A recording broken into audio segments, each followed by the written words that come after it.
Good morning, Montrose. I'm Tonya Maddox, and I'm the publisher of the Montrose Daily Press. And in the MDP studios, I have been blessed with two lovely, lovely ladies. I have Michelle and Stacia. So, okay, Michelle Greer is the admin coordinator at San Juan Living Center, and Stacia Allyn is the nursing home administrator at San Juan Living Center. So, beautiful women, beautiful names, and they are as silly as all get out. We've had a great time. We're going to have a wonderful interview with these ladies this morning, learn a lot about San Juan Living Center. But before we do that, I just have a message for Elevate Fiber. Elevate Fiber, thank you so much for underwriting Montrose Matters. We could not bring this amazing programming and people like Michelle and Stacia without you. So thank you, Elevate Fiber. Okay. I was warned that you two wanted to do something fun. And so I was like, oh, they brought food. Okay, maybe that's the fun thing. But no, there's something else. You guys want to play a game? We do. We do. Oh, we want to gosh. play a little game with you this morning. Okay. Tell me about this game, Michelle. So the goal is really to just conquer the myths about nursing homes, get rid of some of the misconceptions about our industry and what we do, and really just get some facts out there and let you know what we're about. Okay. So, do I ask you questions or? We are going to play a true-false game. Oh my. So I have to answer questions. You do. Okay. Montrose, I hope I don't let you down. It's a lot of pressure. It is. A lot of I'm starting pressure. to sweat a bit. Okay, fire away. All right, I'll go with the first question. So the food is like cafeteria food. True or false? Okay, I have to say that my initial answer would have been true, but somebody brought in these amazing plates that I could smell and see, and I would say that is false. Right, it is false. Okay, so tell me about this. I have to show you guys this. So we have a chef at the home, and that is a homemade egg bake. That's what the residents ate this morning with a homemade muffin and then some bacon and a garnish of orange. So we have a pretty good selection of food at the nursing home. I know one of the common misconceptions is that you get what you get, and you kind of just get served one option, one meal. So we actually have 2 daily specials for every meal, and then we have an always available menu. So if you're not feeling like having meatloaf. Yesterday's lunch was meatloaf and scalloped potatoes. If that doesn't sound good, you could always get a hamburger. You could get a chef salad. So there's just a lot of different options that we can pretty well fit into everybody's needs with. Okay, so those of you who have been watching the show for a while know that I can't cook and I don't cook. And my husband, if it wasn't for him, I might actually be thin. But sorry, honey, I have to tell you, this is amazing. This bacon is better than my husband's bacon, which is saying a lot. Can I move in? Absolutely. Sure thing. Now, I have to ask you this, though. Are all nursing homes like this? Do they have menus such as this? Does the food taste as good? I think probably within the last 5 years, there's been a real push with culture change in long-term care facilities and creating a more home-like environment, offering our residents more choice. And so I feel like a lot of facilities are headed in this direction, if they're not already there, to where, we have higher caliber food. We have qualified people actually cooking the food and preparing it from scratch, not just using, a box of pre-made mix or, whatever. Right. And so I do feel like probably a lot of facilities, I know Sava, our company, our parent company, has really taken a stand on it and really wants to have an enhanced dining program. It's such an important time for our residents. Yes. It's the biggest activity of the day. And I know in my life, I'm sure in your life, so much of what we do is surrounded by food, that it's just important that we give them good quality. Good. Additionally, I've been in the business for 25 years, and I will say each home, it matters on who the cook is. So we have cooks in the morning, we have cooks in the evening and afternoon, and, they'll challenge each other. It's really amazing to see residents that just love certain dishes that they've come up with. So it is unique to the home, Okay. specific to the cooking, because those chefs or those cooks, they have their own way of doing it. Obviously, we're regulated very heavily with the food and health industry as far as that goes, but going to different homes, you're going to have a different experience with food, and we just hope to continue improving ours so that people do want to move in for our food. Good to hear. You had me at bacon and bake, so I cannot wait. I'll eat throughout the show. All right, who has the next All question? right, the next one. It is against state health regulations for people in a nursing home to wear diapers. Oh my goodness. That is false. It's sort of a trick question, but it's true. Now you tell me, Stacia. A lot of people just don't understand the crazy things that we have to do at times, and it's because of our regulatory oversight. And so diapers is a dignity issue, so we cannot call them diapers, and we don't refer to them as diapers. They're adult incontinent briefs or incontinent products. Adult incontinent products. Okay, so not diapers. So will that go as a win for me or not? I don't know, because it was a trick question. What do you think with the answer? Oh, goodness. I would say I got that one wrong. I can admit it. All right. I mean, I feel like either way you're going to win because this is a surprise. And you're already eating it. Yes, I'm waiting for the next break. Okay, throw one more at me. All right. Nursing homes have doctors on staff and are in-house. True or false? That is true. That is false. Oh, So nursing Montrose, homes, I'm letting you down. no long-term care facility has physicians that are on staff in-house 24 hours a day. That's why we have nurses. They're really the eyes and the ears for all the physicians. They're doing the assessments and reporting back to the physicians if there's a change of condition or a concern. Now, we do have some physicians in the community that partner with us that will come in and see patients in the facility, especially for those folks that have trouble getting out to office appointments. Otherwise, the facility manages all appointments, and we make sure that our folks have transportation to and from those appointments. Staff can go with them if needed.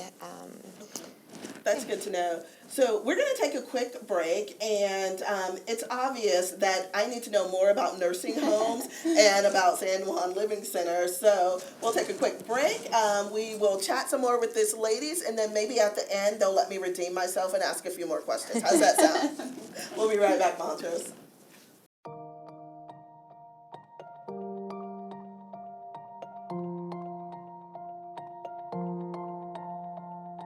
Here in the heart of beautiful western Colorado, known for its unrivaled outdoor recreation, bountiful harvests, and unparalleled quality of life, changes are being made.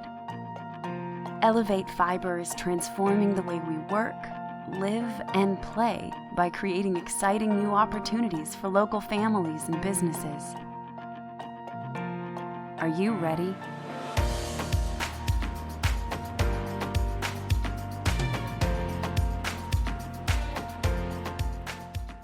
Welcome back, Montrose. I'm Tonya Maddox, and in the MDP studios, we have Michelle and Stacia from San Juan Living Center. I just failed a test. I guess I'm not a quizzer, but, that's okay. I'm ready to be educated. Ladies, tell me about San Juan Living Center. You've been in Montrose, or the center's been in Montrose since the 60s. Lots of transitions. Obviously, you two are too young to have been around during that time. And, don't even, Stacia. Pretty close. I have a new grandbaby. What? Yes. Okay. Life is starting to hit me hard. On my best day, I don't look like you, and I can't say I have a grandbaby. But tell us, what separates San Juan Living Center? What are you most proud of, or what do you want people to know about the center? The thing we're most proud of is bringing together a team of leadership and staff that care from the heart. That they're doing this for reasons of giving care and comfort and love to the people we serve and that we house. They're entrusted in our care, and we want to make sure that it's the best that we can deliver. So we're getting new education and training. We have all new teams. We have just a lot of vigor with what we want to do in the future. Stacia, I have to point out, and she's going to kill me that I'm pointing this out. As you were talking, I don't know, your eyes got misty, and you were just, at your heart is for these people and for these individuals. How lucky is San Juan Living Center to have you? Thank there. you.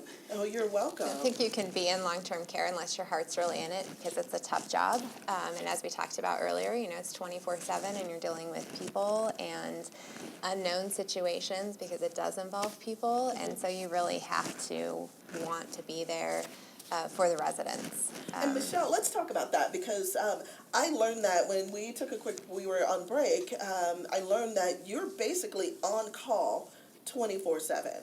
So why would anyone do that? The average person wants to punch a clock Monday through Friday and, be done and have a nice weekend and work their 8 hours and know that, they're not going to be called again. But you not only are on call 24/7, you smile about it and just say, oh, it's kind of a lifestyle. That's what we do. We care about these people. I think it's a unique opportunity to be able to have so many relationships with so many people, and to be, their support system, their friend, their family. And that's not something that you necessarily get in other jobs. So if you just, maybe not the newspaper, but say you work at the grocery store and you punch the clock 9 to 5, yes, you have interactions with your customers and you maybe see the same people on a day-to-day basis, but it's not the same as we get to work in their home. And we get to be a part of everything. So the joys in their life, the sadness in their life, we get to be a part of all of that, and they get to be a part of our lives. And so that, I think, is what makes it worth it for me. And there's not many people who are lined up behind us. This is really tough work. We are not perfect, because we're dealing with just a larger scale of people in their entire needs of life. And so we're constantly trying to root cause, understand quality improvement. We have such a regulatory oversight that we, any given day, something can go wrong. A sprinkler head can bust and douse an entire room, or a toilet can plug. And so there's a mass amount of people that are trying to constantly make it work and make it the best environment and living quality that we can. It's either I'm very slow or something you said just dawned on me when you're talking about, sprinklers could bust, or there's, a toilet could overflow. San Juan Living Center, the reason why there's so many components is because these are people's lives. They live there. So not only are they eating and is food, a part of their day, but it's the, bathroom time, it's family time. I love to tell you, I never fight with my husband. Oh my gosh, there are times when someone had an altercation or a misunderstanding with a loved one. Or each other that live there. I started a resident support group every week just to help them live with each other. So that they don't fight or get ornery in the sense of different things that go on. And so it's finding those things that will just enhance their life and make it harmonious as much as we can, and really fun. Gosh, I live with a 5-year-old and a 40-year-old husband, okay? I can't imagine. Right. So imagine putting 55 people in an area, and San Juan's not a huge facility, but in that tight of an area, and then staff with it, and that's a lot of personalities and quirks and moods maybe to mesh together in a 24-hour period. So it can be challenging, but it's also rewarding. I think that's one thing that's unique about San Juan, because it's a slightly smaller facility than maybe some other places I've worked, that the residents have really great peer-to-peer relationships. And you don't always see that because maybe they're more spread out in a facility. But at San Juan, I feel like there's just a lot of real genuine friendships between the residents and the staff. And so that's really great. That's really great to hear. So I want to take a quick break, but when we come back, there is something unique to San Juan. I think your management team has just really shifted as of late. So I want to talk about that, and then I want to see if I can redeem myself on some of these questions. So we'll be right back, Montrose.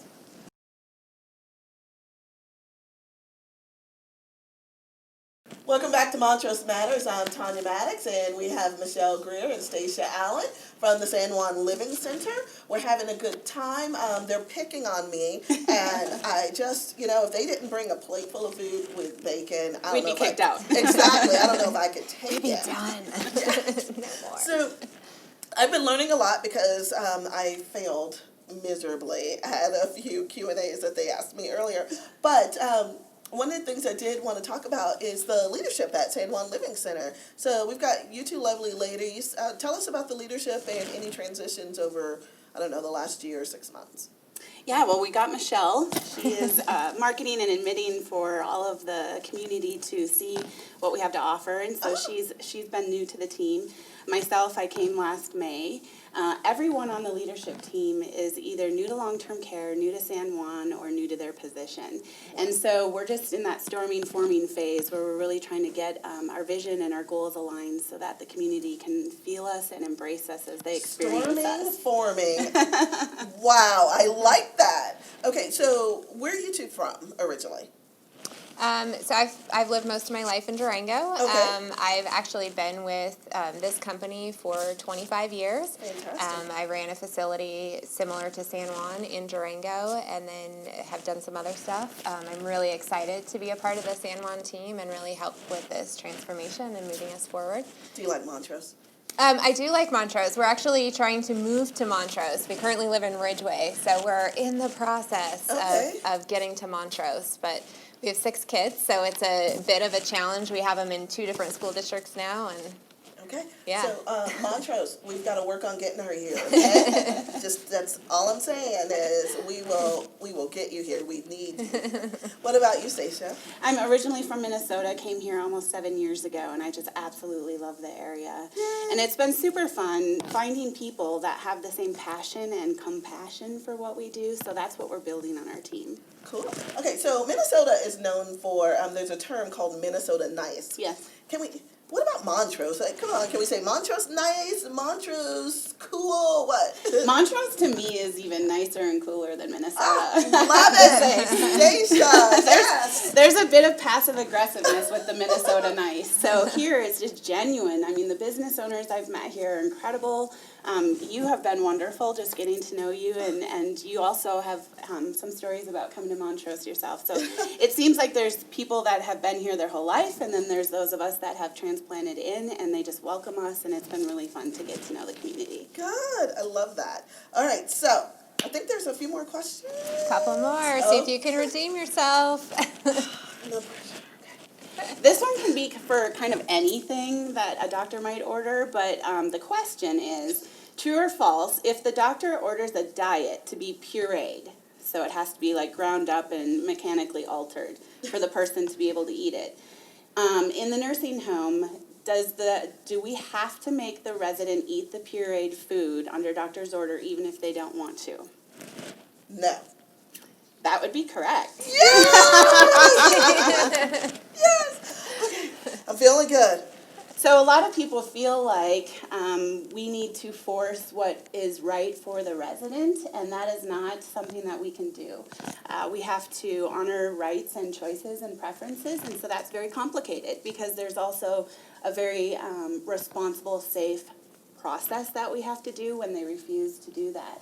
But we have to honor them, and they're really the dictator of their care and how they want it and what they want. And so if you think about your end journey, it could be 6 months, it could be a year, it could be 5 years, it could be 10 years. You really may not care so much about things that you used to when you were kind of thriving as you live. And so at the end of that journey, you might just want something that is not ordered for you, and so we have to go through that process and make sure that it is honored, but it's also safe as much as we can, and let them know what the risks and benefits are of that choice. Well, Stacia, let me just tell you, I personally love that. I'm a couple of years older than my husband, so when he puts me in a home, I want bacon that's real and not pureed, okay? Yes. Good question, thanks. All righty. It's the last question. Okay. All right. People go to the nursing home to die. False. I think they go to live. Yes. Perfect. That is correct. Do we have like Confetti, balloons, something more exciting. Christina.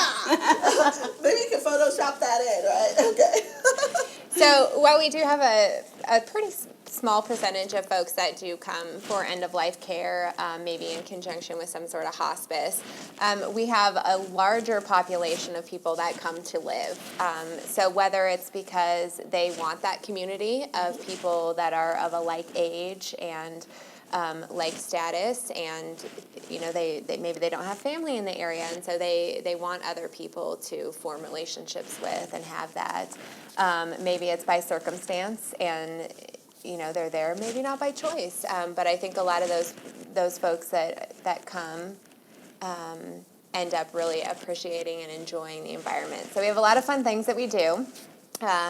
We have a great activity department. They really do a great job in forming activities that the residents like, whether it's going out shopping, whether it's painting classes, cooking classes, just all kinds of things, or getting people to come in. Lately, we've been having the mini horses come in, which is awesome, with their cute little shoes and their tutus. We have a lot of people that come in and play music, which is always really fun. We always have parties for any holiday that's coming up. And we love for the community to come in and celebrate with us or hang out with us. So there's a couple different ways you can do that. Can I go to the cooking lessons? Yeah. Absolutely. Yes. If you'd like to be a formal volunteer at San Juan Living Center, you can stop in and we can help you go through that process. We do complete background checks for everyone that's going to be there on a regular basis, just to ensure the safety of the folks that live in our home. Or you can come in if you have a special talent, obviously not cooking for you, but maybe something else. She just called or just come in to visit. We have some kids that like to come in and maybe just, say hello to the people that live there. Some people bring in animals. It's just a lot of fun. But we do have a couple of events coming up in February that we'd specifically like to invite the community of Montrose to participate in with us. So the first, on Super Bowl Sunday, February 3rd, we are having a chili cook-off contest. Ooh. So It's like a tailgating party before the Super Bowl. There will be a prize, so a $100 shopping spree at City Market. So if you think you got the best chili recipe, go ahead and come on in. And the voters are our residents. That's always how we do it. So nice. they're going to have the choice of who the winner is, and then that person will be highlighted. So we did a preliminary chili cook-off a couple weeks ago with just the management team. So there's some pretty fierce competition there. Okay. And they're all kind of ramping up their recipes now. If the community's going to come in, they just really want to make sure they're on And top. Montrose, make sure you check the calendar section of the Montrose Daily Press. We'll have these events on that calendar section as well. Awesome. And then on Valentine's Day, we're having a party for our residents. We'd also like to celebrate with the community. So we're asking for video submissions from the community for people's best dance moves. Which is not bad. So you can send us your video. You can actually just text it to us at 970-275-3441. We need all submissions by the 13th. The residents will be reviewing them on the 14th, Valentine's Day, to figure out the couple with the best moves. Maybe it's you and your husband. And then Or you and your son. Oh, that's good. Okay, so my son, we did an interview a couple of weeks ago with a dance studio, and my son got my genes. I have no rhythm at all, okay? And so you see this little 5-year-old flailing his arms and bouncing up and down, and he calls that dancing. I mean, could be. Yeah. If it's entertaining, it works for dancing. So maybe it's not the couple with the best moves. Maybe it's just the most entertaining for the residents. We don't know. Now, is this normal, these activities, these types of activities that you put on? Normal, no, because we're special at San Juan. So we're really trying to show that to the community, how much fun and what life really is about living when you have so many people who care about that community and not being bored and Right. being able to just live and thrive and have fun and laugh, and we even cry together. However, we are the only one that I know of that did a float in the 4th of July parade. We had life-size bingo, and the audience through Montrose just loved us. So hopefully you'll start to see more of what we can produce and deliver for the community to enjoy, us and our residents to have fun. Awesome. Well, Stacia and Michelle, just thank you so much for being here and making my Friday so awesome. All right, Montrose, so the 2 events that we talked about, we're also going to have them up on the screen at the end of this episode, but check the Montrose Daily Press calendar section and keep living life. Have a good time and enjoy Montrose.